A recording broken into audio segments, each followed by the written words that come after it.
Hey there, ho there. That's right. You know what that sound means. It means it's time for another RUSS TOLMAN Good Time Hour right here on KDRT Davis, California, or coming out of a podcast near you or something like that. I'm your host, Russ, and I'm happy to be here today. We got Peter Holsapple joining us later on in the program to talk about his brand new album called The Face of 68. But before that, let's hear a song or two. This one here is from the Pernice brothers along with Neko Case, and it's called I Don't Need That Anymore.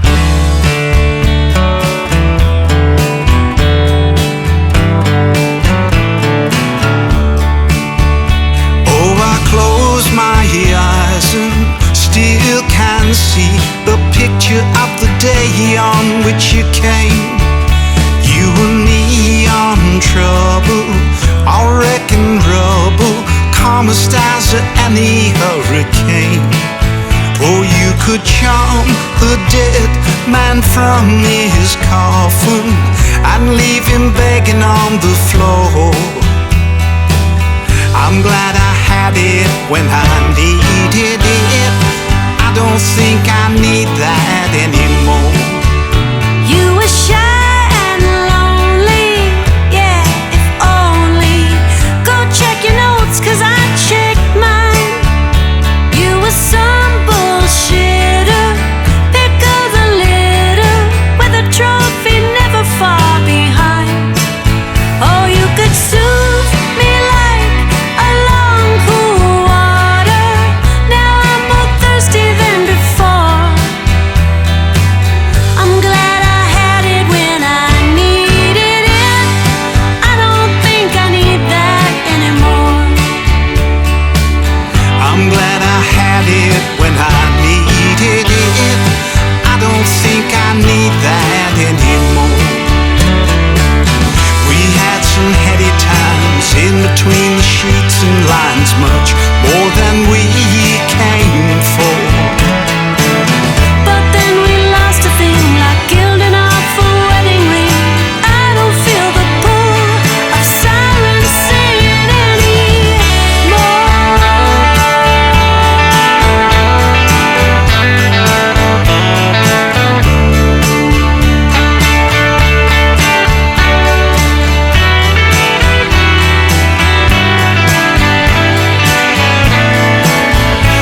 It's a fool who'll tell you love is simple.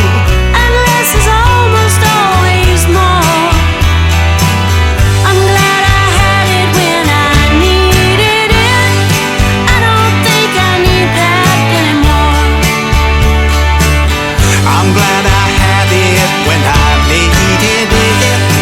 I don't think I need that anymore. I'm glad I had it when I needed it. I don't think I need that anymore. Oh, that's a beautiful, heart-touching song. The Pernice brothers out of New England, along with Neko Case, and I Don't Need That Anymore, from an album that came out last year called Who Will You Believe? And I believe we've got Peter Holsapple calling us here just any moment. Oh, there he is. Hey everybody, we'd like to welcome to the Good Time Hour once again Peter Holsapple. Hello, Peter. Hi, Russ. Hi, everybody. It's nice to be back. Hey, it is. This could be, you've done quite a bit since the last time we spoke, like made a new album or at least released a new album. Tell us about it. Yeah. Well, it's called The Face of 68, and I recorded it last year with Don Dixon producing. And I had a little rhythm section of Rob Ladd and Robert Sledge, who were great. I worked in a studio about 6.5 minutes away from my home with an engineer that I had finished working on a Paranoid-style record with, a guy named Jason Richmond. We booked 4 days. We used 3.5. I've got 11 songs on the record. I'm really extremely proud of it, especially in in these later years, to be able to actually come out. I get to be a new artist again at 69 years old. Yeah, exactly. It's kind of great. It's like wiping the slate clean. Yeah, but like, who's this guy? Oh, wow, he's great.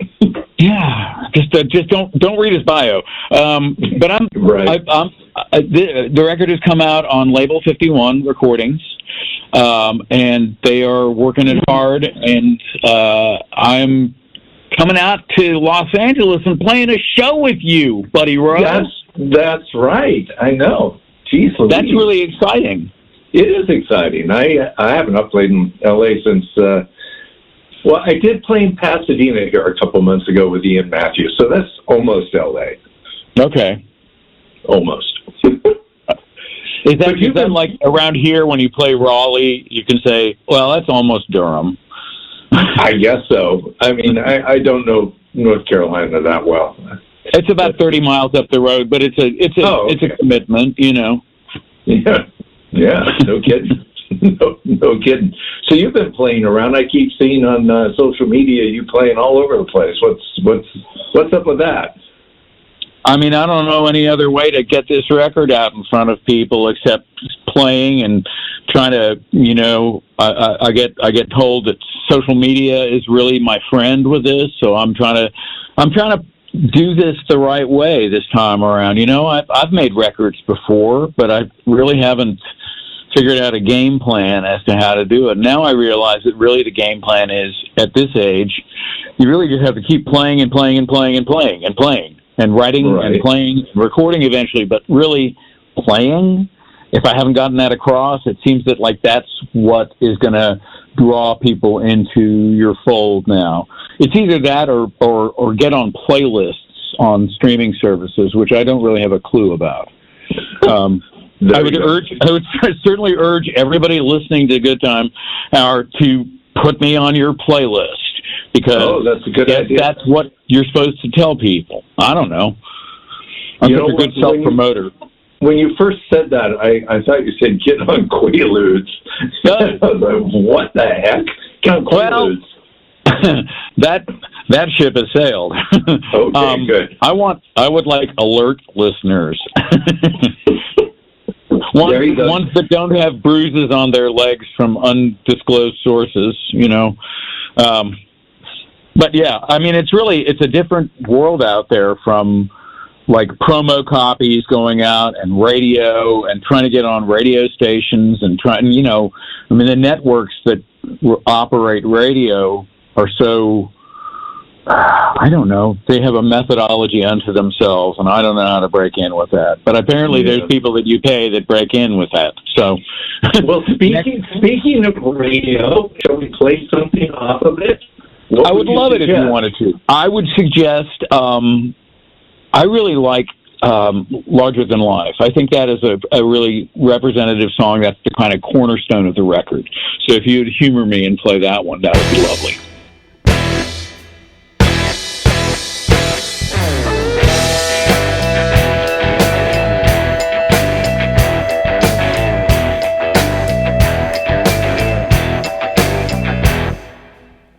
Larger than life, stronger than death, diminished yet unfinished, beyond the last step, surrounded yet unbound by corporeal self.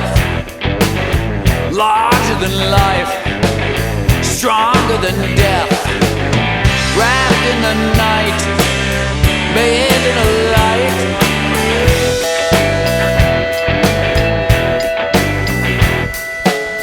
Larger than life, and all that entails.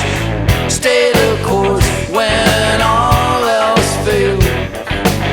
And from time to time, please send us a sign. Or is it all by design, or just larger than life?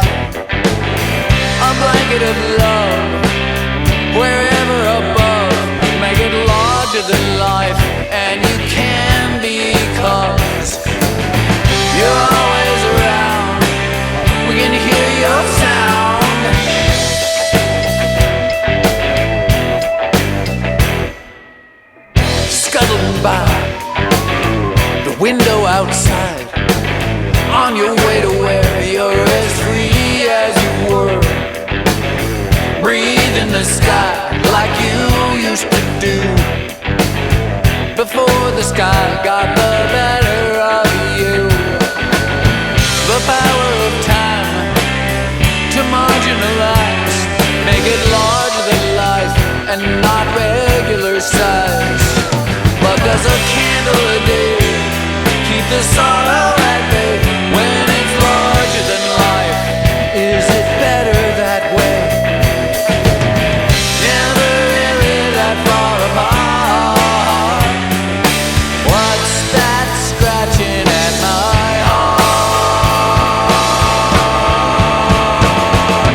a slot. Vibrate with all you got, and every turn and move like an ever-widening groove. Like a chill in the air, you are everywhere, making it larger than life and harder to bear. Color us all like the first day of fall.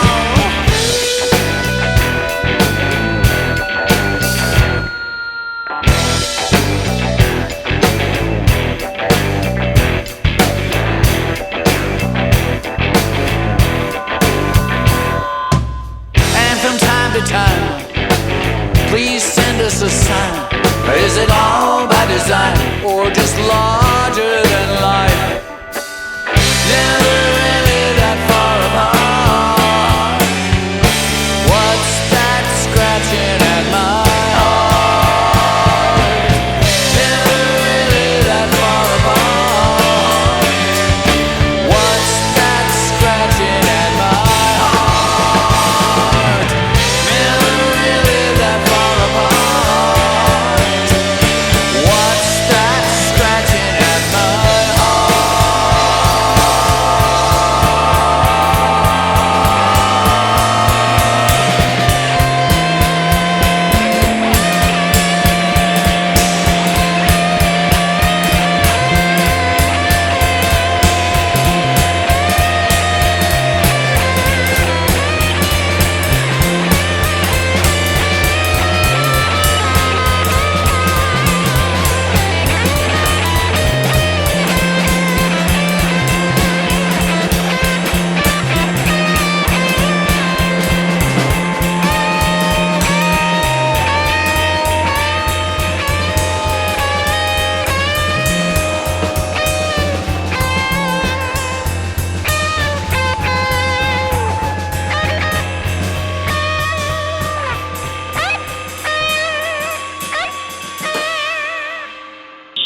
That was Larger Than Life from my new record, The Face of 68. I'm Peter Holsapple, if I haven't mentioned that. That song is the cornerstone of the record. It's about the drummer for the Continental Drifters, Carlo Nuccio, who was a close friend and a tremendous inspiration to me as a musician. And Carlo passed away almost 3 years ago now. But it was a very difficult situation because, in fact, he was larger than life. When he was alive, he was larger than life, and his presence continues post-mortem. And I think about him. I don't think a day goes by when I don't think about him and think, what would he think about this, or wouldn't he laugh? Would he think I was stupid if I said this? You know, that sort of stuff.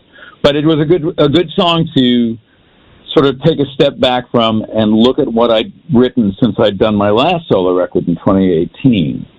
So I was able to kind of pick around, and I found about 15 songs, and I sent them off to Dixon. And Dixon's a really good sounding board. We've known each other since about 1971. Wow. When I used to go see his band, his heavy band, Arrogance, doing the first Black Sabbath record, Note for Note.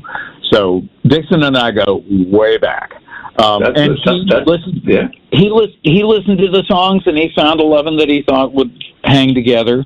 And it's interesting because those songs, with one notable exception, are not really what my reputation as a songwriter has been, which is to use the pigeonholes, jangle pop and power pop, that sort of stuff, melodic pop.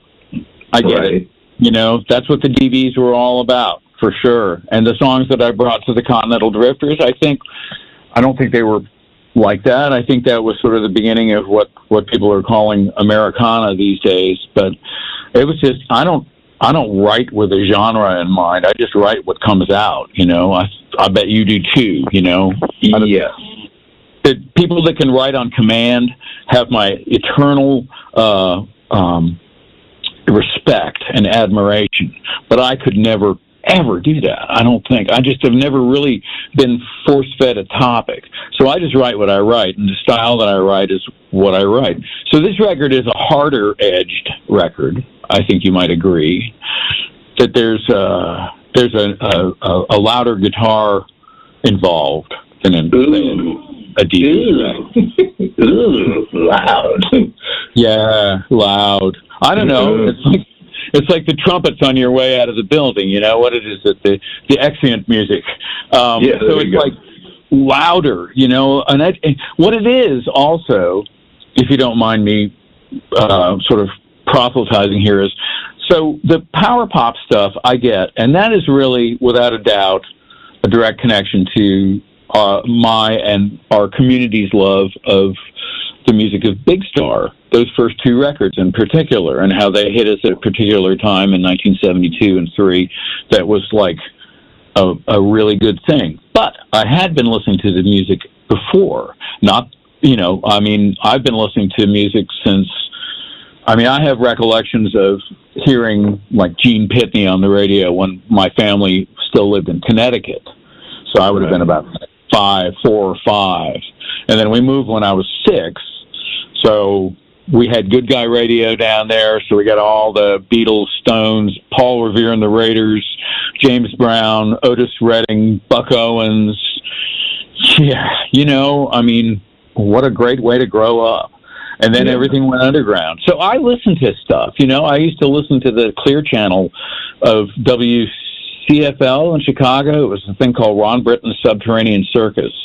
And you could hear that over the airwaves, even in Winston-Salem on Sunday nights. And that's where I started hearing, you know, Court of the Crimson King and Mountain and you know, Blodwyn Pig, heavier stuff, you know, interesting, heavier stuff.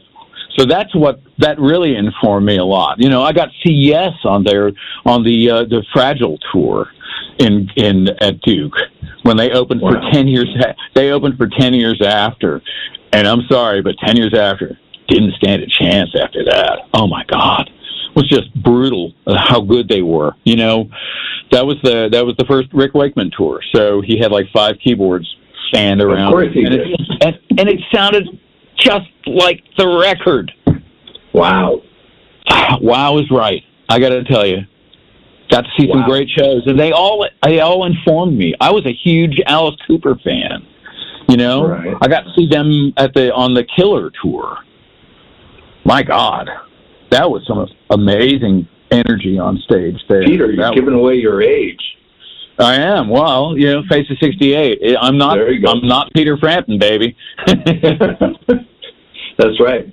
Peter Frampton's not quite Peter Frampton anymore.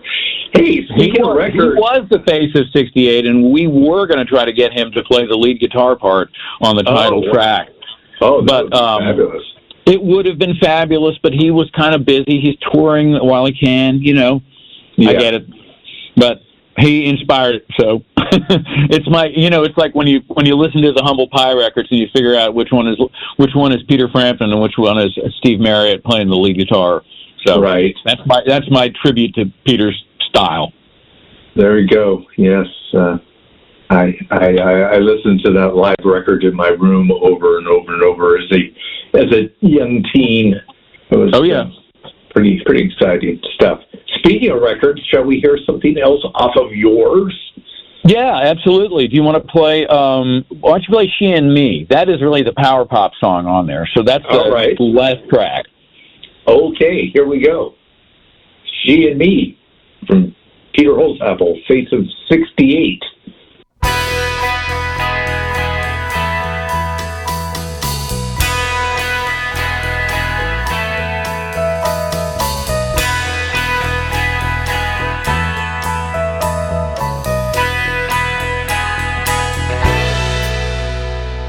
She and me make a most unlikely we maintain the mystery and our curiosity,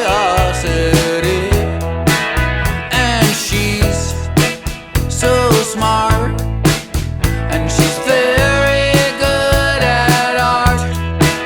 She might disagree with you, but it's not true, it's not true.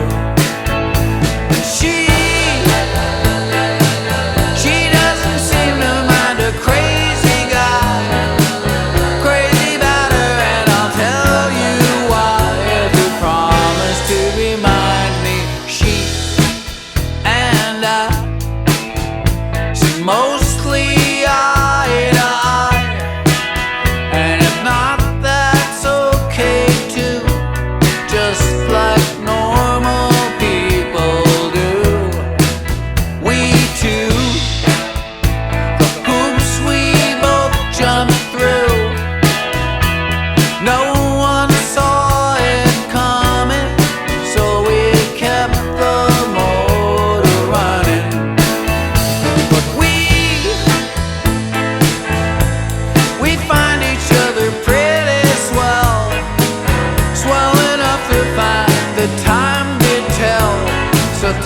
something I don't know.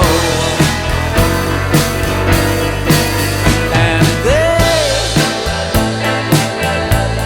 they didn't think it'd last so long. Pretty great to get to know they're wrong. Chalk it up to she and me.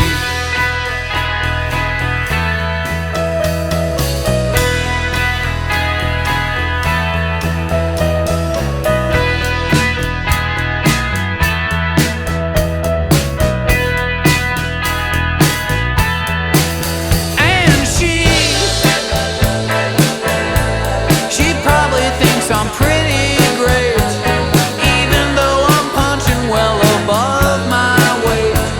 So we're just gonna wait and see. And we keep it interesting, I must admit. Never dreamed we'd find the perfect fit that we found in she and me.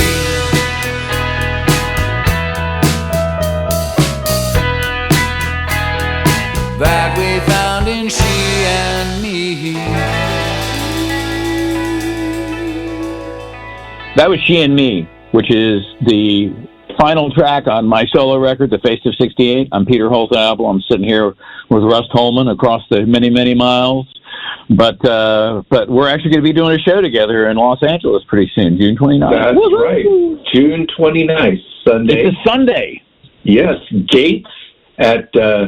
I believe it's 3:30. I'm on at 4 o'clock. Peter's on afterwards, and it's always a good time there in Eagle Rock. So I'm looking forward to it. Yeah, it is. I'm looking forward to it too. So I should mention that She and Me. I've just been talking about the heavy aspect of The Face of 68 as an album.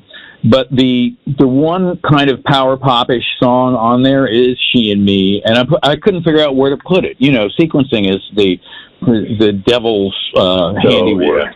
Yeah. You gotta, and I had to also, because Label 51 has put this out on vinyl, so I had to figure out where does side A stop, where does side B start. Right. And it was just like everything was kind of gritty and heavier or dark or in a minor key or something like that, or the lyrics were kind of crotchety. Well, I don't know. You can't say that at 68. That's like saying, "What a spry record you made, Peter." But you know what I mean. It's like they're a little on the aggrieved side. Maybe that's a better word for it. Okay. But She and Me started as a whole other set of lyrics that didn't pass the smell test. So I went back and I used a couple of lines from it, but I decided that I hadn't really written a love song to my wife in all 20-some-odd years of our marriage, except for She Won't Drive in the Rain, which is on the last DB's record, which was about her rescuing our children during the aftermath of Katrina. So I thought maybe something on a lighter note would be an appropriate measure for this lovely woman who actually is also part of the big reason why I was able to make The Face of 68. She helped me figure out how it could be done economically, quickly. I didn't want to make a record that was going to take forever. I've done those. I don't like that. I don't like the process. I think that it's better for me to go in kind of prepped enough, but not over-prepped. So I gave the cassette.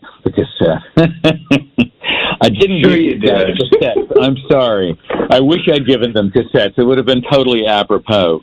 But I sent the files of the demos that I'd done for these songs to Rob Ladd, who played drums, and Robert Sledge, who played bass.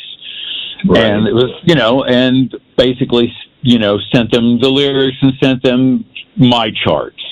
But they didn't need my charts because they're pros. They work together all the time. They just played this Dylan tribute the other night where they backed up dozens of people. So they work hand in glove. They're great. A totally great rhythm section. So consequently, we didn't actually rehearse this record. We went into the studio. We set up. We played the songs a couple of times. We would play each song a couple of times. And Rob and Robert would have their little tune-up meeting, as rhythm sections will do. And I was grateful for that. That gave me time to work on the connections on the New York Times, get that solved while they were having their shorthand. It's like twins, twin speak. So they figured out what they were going to play. Then we did it again and did it one more time. And Dixon would say, let's cut it. So we cut 3 versions of it. And Dixon would say, I think you got it in there, but, if you want to do one more, that's fine, or you can come in and listen. And we would play the last 2, and we would pick between them, and then we'd move on to another song. So, highly efficient way to make a record, I think. That sounds very familiar. Well, there's making a record, and then there's making a record, I mean, I understand the aesthetics of making something that is very elaborate and takes a lot of time. But for me, one of the things that I really wanted to get across with The Face of 68 was, in fact, that said passage of time. And, 6 months in the studio, what would I feel like about these songs by the end of that? Would I still like them?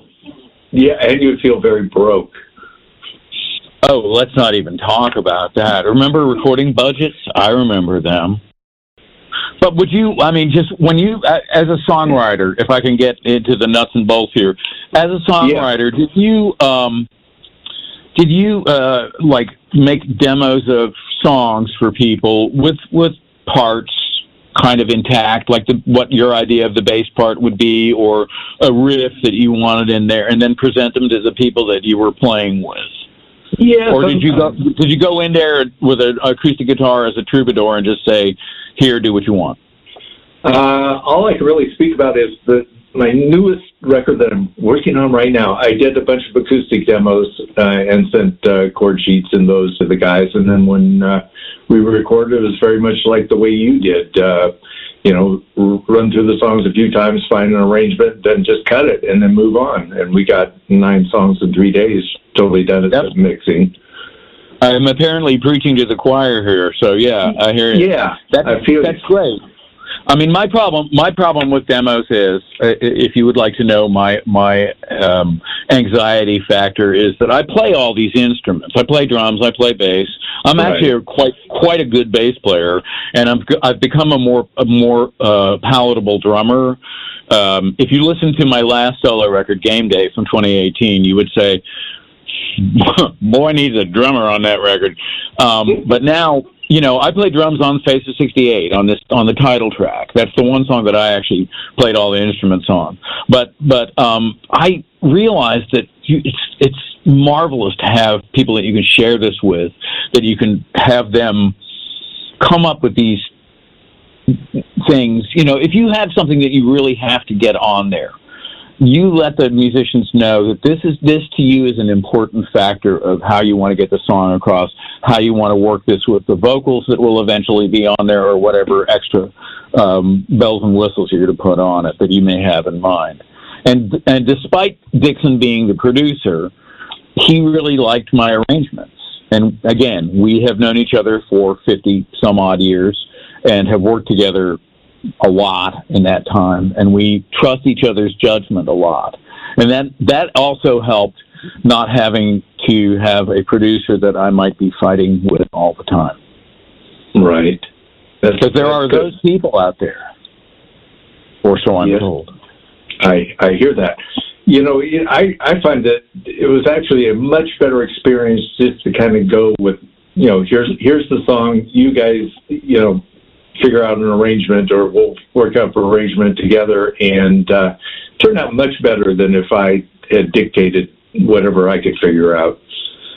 Yeah, that totally makes sense. I mean, I've been sweating all this stuff for decades, It's like, let go, let other people have it, then you don't have that part of it to worry about.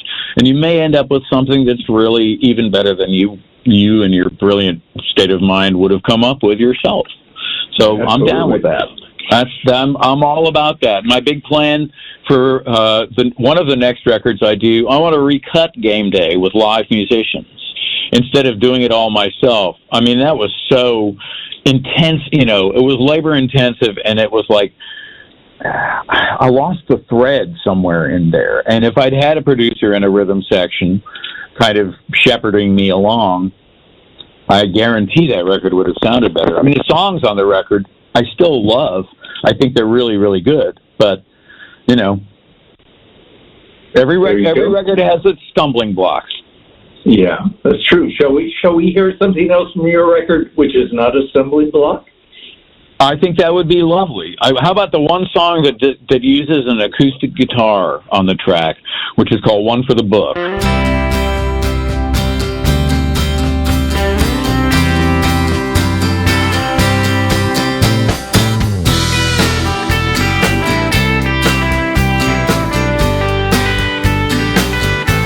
Can you believe that it happened again? From beyond the pale, like some kind of revenge. This guy I know, and everything he took, a perfect example of one for the book. From a nice idea, a disaster grew. A small-time con, this guy I knew, he stole from the dead. Now his goose is cooked. When it came to pass, it was one for the book.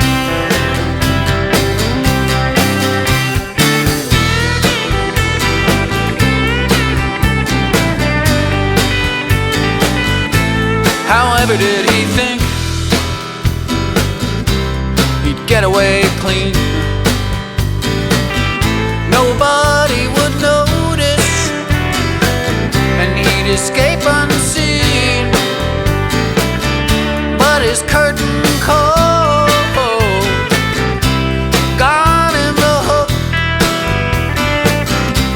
One for the road and one for the book. But it's so out of character, I heard some people say, this guy they knew, they friend-splain away. They couldn't care less, so they ignored the crook. But he didn't get far, it was one for the book.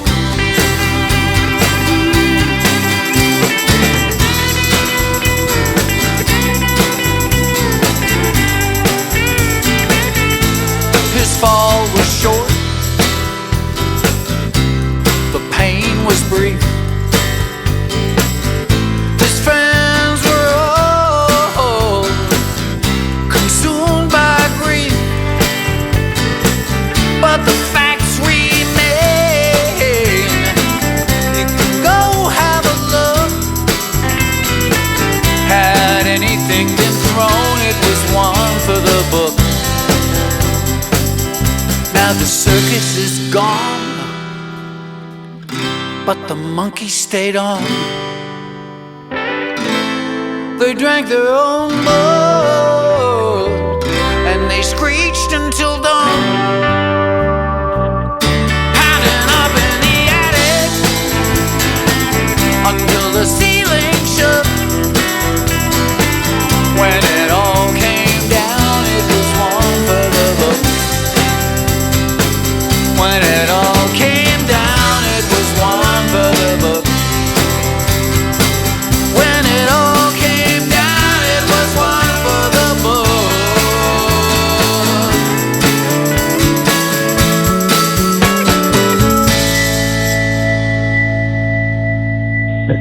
That was one for the book. It's from my solo record that has just come out this year. It's called The Face of 68. I'm Peter Holsapple, and I'm chatting with RUSS TOLMAN about all good things about the music world and his new record and my new record. It's a nice day when you can talk to people about their new records, huh? Sure, why not? We're boring everyone to death, but what the heck, we're having fun. That's what I say. I agree. Yeah. God, there was a question that just went right from one ear right to the other. Oh, I wanted to know, how many solo Peter records are there? Well, technically there are 3. The first one is called Out of My Way, and I believe that came out in 1993 on a label out of New Orleans called Monkey Hill Records. And it is a good record. The aforementioned Carlo Nuccio was the drummer on it. He was the perfect drummer for that. It's got a lot of cool songs I still play. Their second record came out in 2018. It's called Game Day. I played everything on it. That came out on Omnivore Recordings, a wonderful label that we all know and love. And then there's this third one that's just come out on label 51 Recordings. It's called The Face of 68. And I'm actually really proud of all 3 of them. I'm kind of not, I look at people that say, their new press releases, yes, he's releasing his 16th solo record after 24 records with his band, and I'm like, oh my God, where have I been? What am I doing? How come I don't get whopped by the stick by the muse like that? But I put them out when they're ready. I just don't want to rush things, and I don't want to make songs appear ready when they're not. Yeah, and then as one becomes an adult, there's actually other things that one must do rather than write songs and make records. Yes, that's true, especially when one becomes an adult parent. Oh, God, yes. I have no idea what that's like. Yeah, I bet. We are about to experience the empty nest shortly. My youngest daughter is heading off to Sarah Lawrence this fall. And so my wife and I are busy planning our escape from reality.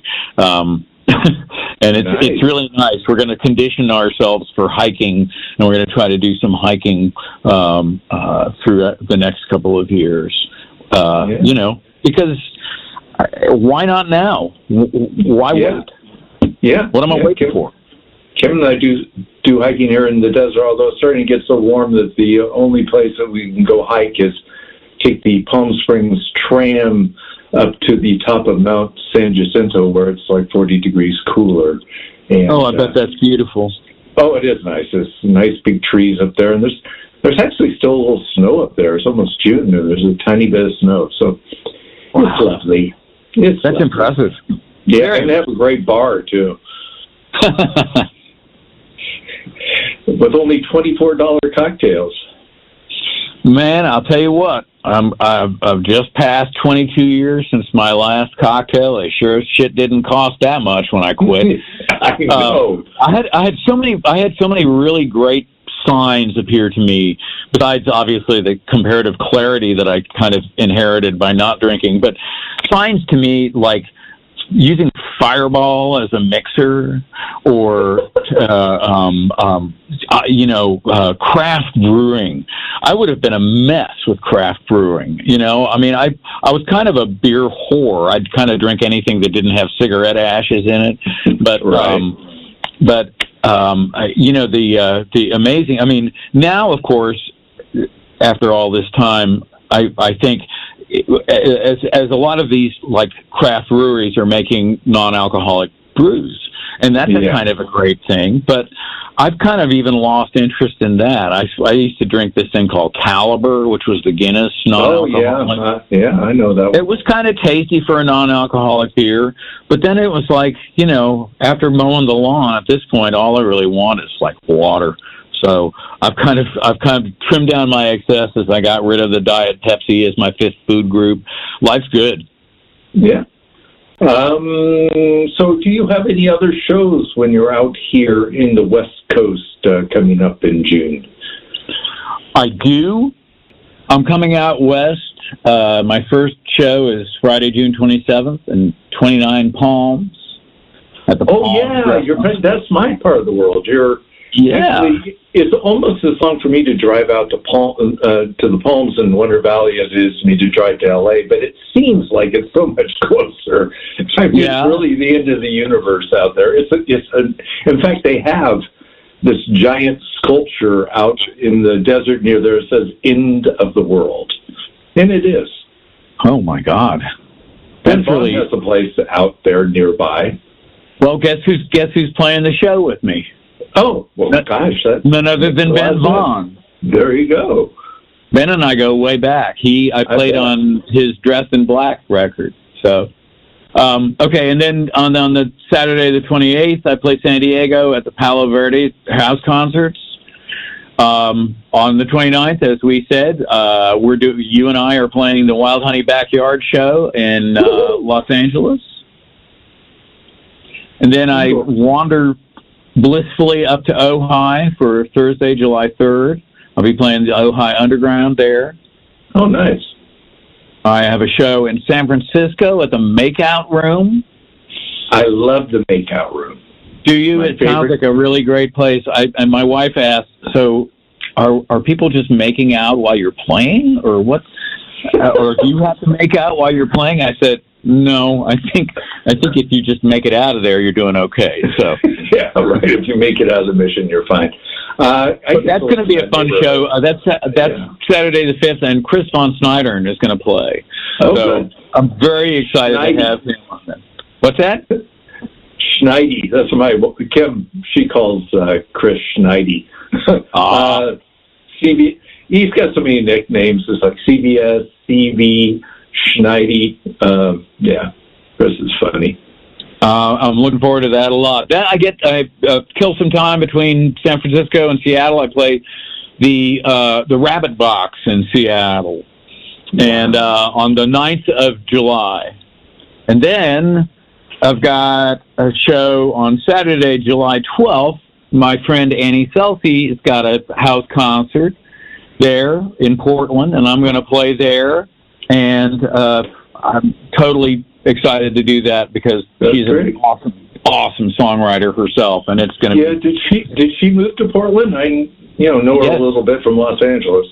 Yes, she is. Wow. She's been living there for a few years, and it's great. I mean, for me, this is really imperative. The record is relatively fresh, you might say, as fresh as records ever stay, and I don't live on that side of the world.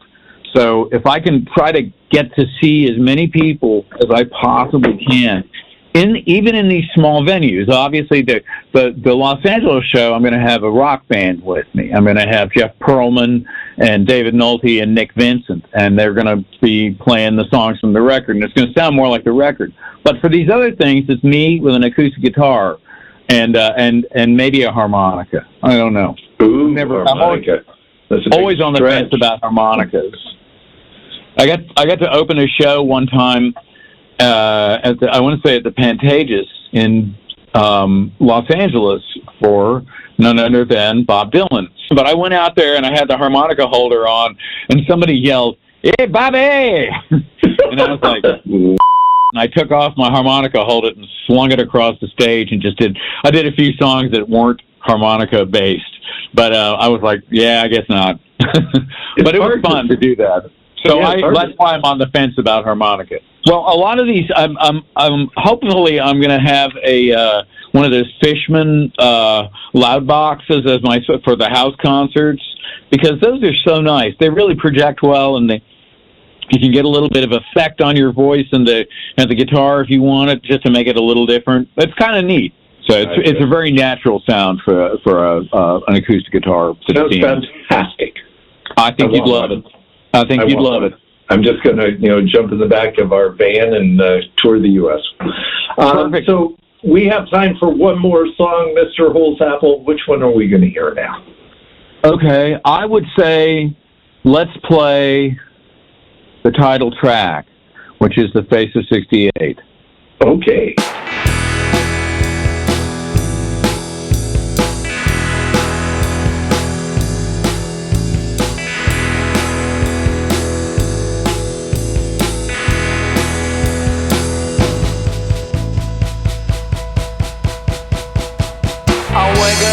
Morning with the sun in my eyes, and every day is a total surprise. It's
Hi, welcome back from the break. Well, it wasn't really a break. It was a song, and the song was called The Face of 68, and the song is from an album called The Face of 68.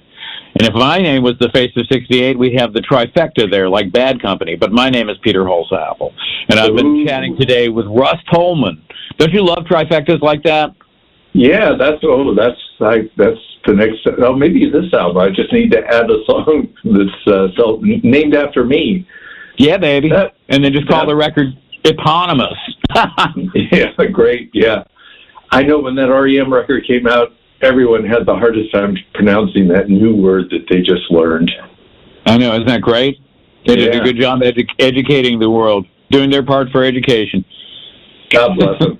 So we've been talking with Peter Holsapple here on the Good Time Hour, all about his new album and upcoming shows. And thank you, Peter, for being here on the program once again. Russ, my pleasure. It's always good to talk to you, and I can't wait to do our show together. Okay. I'll see you on the 29th of June, and tickets are available on Eventbrite, ladies and gentlemen.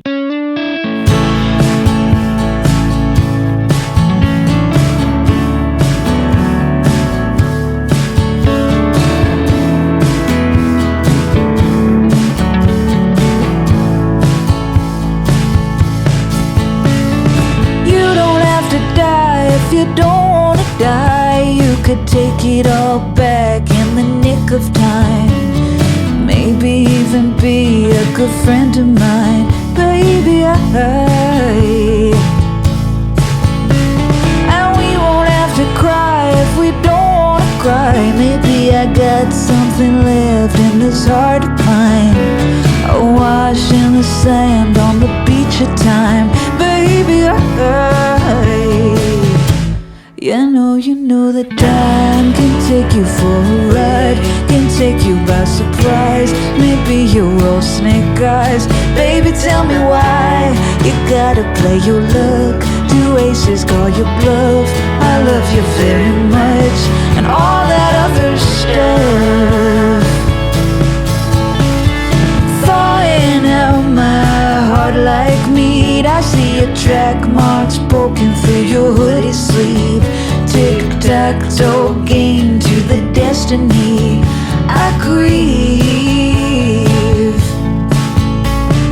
Marching towards East River Park, you told me your big secret on the FDR. I couldn't hear you over choppers and the buzzing cars so far. You know that time can take you for a spin, can really do you in, can leave you with the bends. Baby, try to live again and play another hand. Maybe we'll start a band. I want you to understand, baby, help me understand. 'Cause you don't have to die if you don't wanna die. Maybe I got something left that is worth a try, but I'm not gonna be your alibi this time.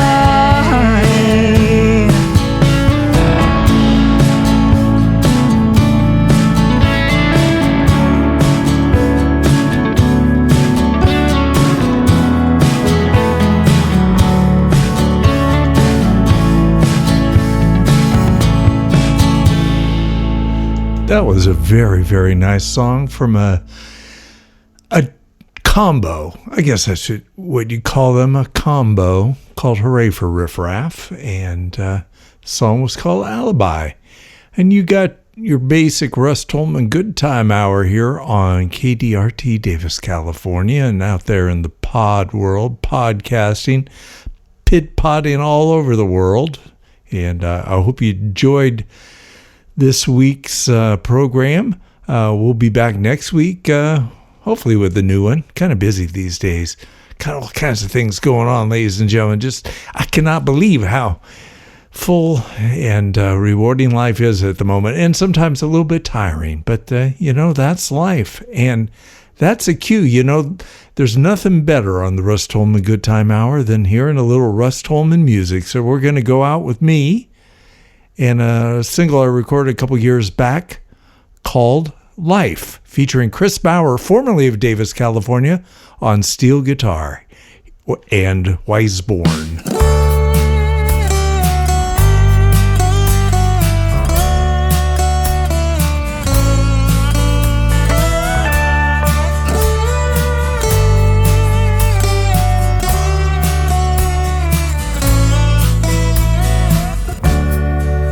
Miss the rent, money's gone, last cent spent, friends don't call,